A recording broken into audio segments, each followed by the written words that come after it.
François, là je vous trouve devant le temple d'Auguste et de Livy. Vous êtes photographe, vous parcourez les rues de Vienne pendant tout le festival depuis 18 ans. Qu'est-ce qui vous plaît dans ce festival?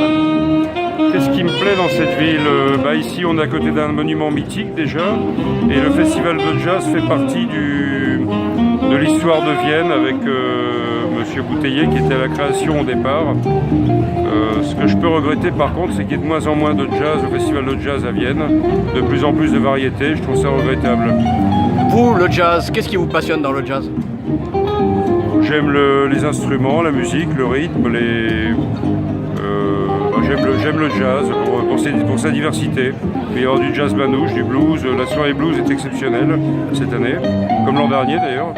Et après c'est une question de goût. Je peux comprendre qu'on aime la variété, mais il faudrait peut-être faire un festival de jazz et ensuite un festival de variété. Mais alors vous faites le in et le off en même temps?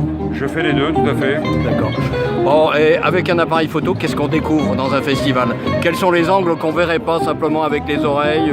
Alors je fais de l'image, j'ai fait les beaux-arts, ce qui fait que je construis la photo presque comme un dessin ou un tableau. Donc j'ai pas tout à fait le même regard que les autres. Et c'est un sujet, le jazz, qui est très intéressant, de par les instruments toujours, de par la diversité des gens qui pratiquent. Et puis on fait aussi des photos insolites.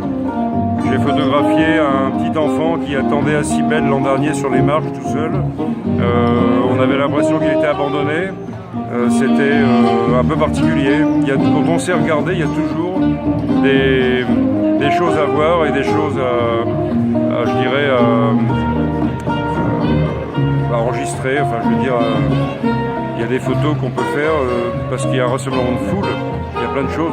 La photo, c'est du noir et blanc, c'est de la couleur. On parle souvent de la note bleue. Alors quel rapport entre la musique et justement l'image? Alors justement, dans l'image, on peut donner du rythme. J'incline souvent l'appareil photo sur les scènes pour imaginer que le guitariste est penché en avant alors qu'en fait il ne l'est pas. Et ça donne un mouvement.